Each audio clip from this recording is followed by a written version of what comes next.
I want you to think about the first thing you did this morning. Not what you intended to do, not what you wished you had done, but what actually happened.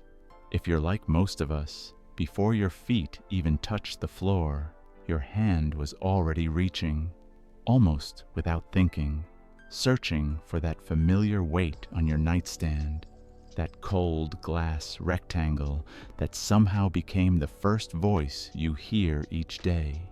Before you said good morning to anyone you love, before you took a breath of fresh air, before you even remembered what day it was, you checked in, not to your own life, but to the digital one. And here's what I want you to know right now, before we go any further. This is not a character flaw.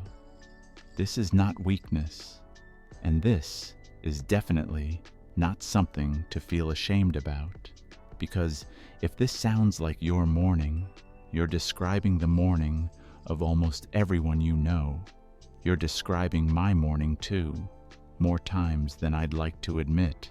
Recent numbers tell us that the average person now spends over 4.5 hours a day looking at their phone. When you add that up, it comes to roughly 2 months of our lives every year. 2 entire months, living inside a screen the size of our palm. But here's the question that really matters. Why? Why is this invisible tether so impossibly hard to break? Why do we keep reaching for it even when we know, somewhere deep down, that we'd rather not? That's what I want to explore with you today. Not to make you feel bad, not to lecture you about screen time, but to understand what's actually happening in our brains and our hearts when we pick up that phone. Because once we understand it, something shifts. The tether doesn't feel quite so invisible anymore. Let's start with something that might sound a little strange at first. Your phone is not really a phone. I mean, yes, technically it makes calls, but that's not what it was designed to be. What you're carrying in your pocket is something much more sophisticated, something that some researchers have compared to a slot machine. Think about that for a moment. A slot machine. You know how those work, right? You pull the lever, and most of the time, nothing happens. But every once in a while, the symbols line up, the lights flash, and you win. That unpredictability is what makes it so hard to walk away. Because your brain keeps whispering, maybe this next pull will be the one. Now think about what happens when you pull down to refresh your social media feed. Most of the time, it's nothing special, just the same posts, the same noise. But every once in a while, you hit the jackpot. A message from someone you've been thinking about. A video that makes you laugh out loud. A notification that makes you feel seen. And here's where it gets really interesting. Our brains release dopamine, that feel-good chemical, not just when we get the reward. We release it in anticipation of the reward. That little ping or vibration, that's your brain saying, something good might be waiting, better check. Over time, we become trained, like Pavlov's dogs hearing the bell, except instead of salivating, we reach, we tap, we scroll. Not because we decided to, but because something deeper has been activated. This isn't about willpower. This is about biology meeting brilliant design. The people who built these apps studied human psychology. They know exactly which buttons to push. And I don't say that to make you angry at them. I say it so you can be gentle with yourself about why this is so hard. But there's something else going on too. Something that runs even deeper than dopamine. Have you ever heard of FOMO, fear of missing out? It's become such a common phrase that we almost forget what it really means. But let's slow down and think about where this fear actually comes from. For thousands of years, our ancestors survived by staying connected to their tribe. Knowing what was happening in the group wasn't just nice to have. It was a matter of life and death. If you missed important information, if you were out of the loop, you could be left behind. And being left behind meant danger. That instinct is still alive in us. It's wired into our nervous system. We feel it in our chest when we see notifications piling up. We feel it in that restless itch when we haven't checked our phone in a while. The problem is that ancient survival instinct has been hijacked. Today, we're not checking for predators or food sources. We're checking to see if anyone liked our photo. We're scrolling to make sure we haven't missed any news. We're refreshing to confirm that we still belong. And here's the painful irony that sits at the heart of all this. We pick up our phones to feel connected, to feel like we're part of something, to feel like we matter. But while we're scrolling, we often end up ignoring the real human beings sitting right across from us. The people who actually know our names, who would notice if we disappeared. We reach for connection and somehow end up more alone. There's another pattern I've noticed in myself, and I'm curious if you recognize it too. We use our phones as a kind of emotional escape hatch, a digital band-aid for life's uncomfortable moments. Stuck at a red light with nothing to do? Check the phone. Standing in line, feeling impatient? Phone. Feeling a little awkward at a party where you don't know anyone? Phone. That pang of loneliness hitting you at night? Phone. And in the moment, it works. The discomfort fades. We get absorbed into something else. We don't have to feel that feeling anymore. But here's what we might be losing in the trade. Boredom isn't just empty time. It's actually where a lot of our best thinking happens. When our minds wander, when there's nothing demanding our attention, that's when creativity wakes up. That's when we process our experiences. That's when insights bubble up from somewhere we didn't know existed. By filling every spare moment with scrolling, we're essentially putting our inner world on mute. We're trading reflection for distraction, depth for noise. And that habit, that endless scrolling through feeds of things that make us anxious or angry or numb, it has a name now. They call it doom scrolling. And the research on what it does to our mental health is sobering. Higher rates of anxiety, rising levels of depression, a strange kind of brain fog that makes it harder to focus on anything that requires sustained attention. We feel tired but wired, busy but empty. This isn't about being dramatic.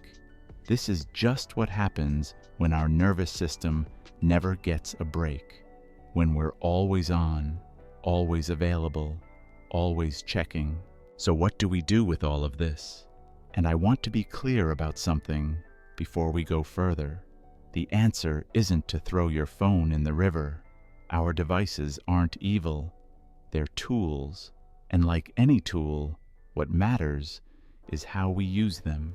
What I'm talking about is something called digital intentionality. It's a simple idea, but it changes everything. Before you pick up your phone, pause, just for a second, and ask yourself one question. Why am I doing this right now? Am I picking this up because I need to complete a task, send a message, find information, or am I reaching for it because I'm trying to avoid something, a feeling I don't want to feel, a moment I don't want to be present for? You don't have to judge the answer. You just have to notice it, because in that noticing, something powerful happens. You move from automatic to aware, from reactive to intentional. And once you start noticing, you can start making choices. Here are a few small experiments you might try. Not rules, not punishments, just gentle boundaries that might give you back a little bit of space. The first one is what some people call the no phones at the table practice. When you sit down to eat with people you care about, the phones go somewhere else, not face down on the table where they're still pulling at your attention, somewhere else entirely. This isn't about being strict.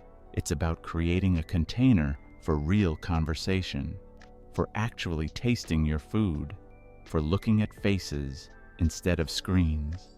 The second one is making your bedroom a phone-free zone. This is harder than it sounds, I know. Many of us use our phones as alarm clocks, but there are other alarm clocks, and the research on sleep and screens is pretty clear. That blue light, that temptation to check one more thing, it costs us rest. It costs us the quiet of morning. What would it be like to wake up and just be awake for a few minutes?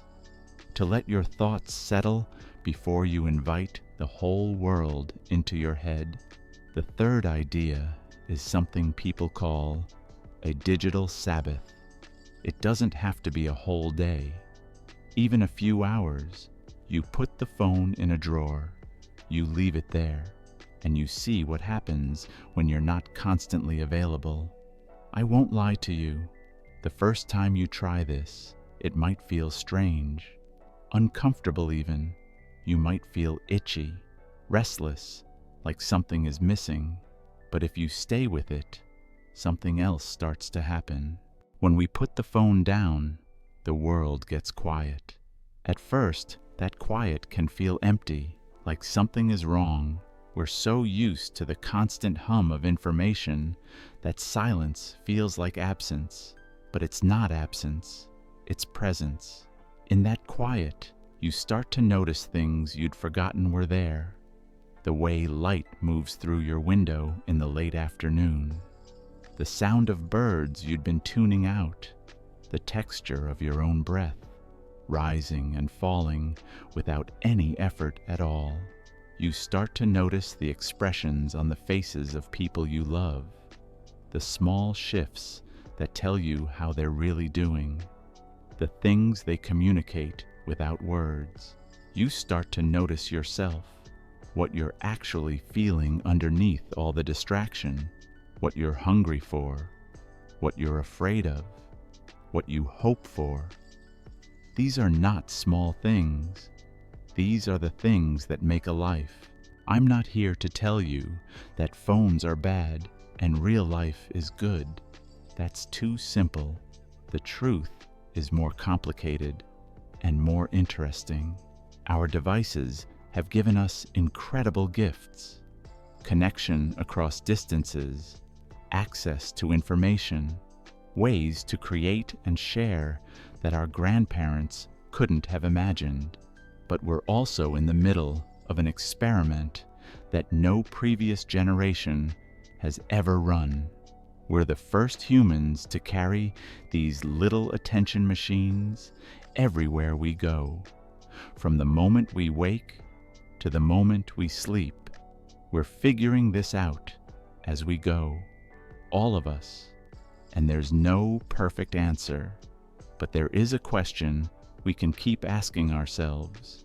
A question that can guide us back when we've wandered too far into the scroll. What am I missing right now? Not what am I missing online? What am I missing right here, in this room, in this moment, in this life? The most important updates in your life don't come through a notification. They happen in the quiet, in the pauses, in the spaces between the screens. They happen when someone you love says something vulnerable and you actually hear it. When a thought occurs to you that changes how you see everything. When you take a breath and realize you're alive, you're here, and this moment is the only one you're guaranteed. The tether is real, but it's not permanent. You can loosen it, one small choice at a time. And maybe that starts right now. When you finish listening to this, before you pick up your phone, just pause. Look around. Notice where you are, and ask yourself, what have I been missing? It's time to look up.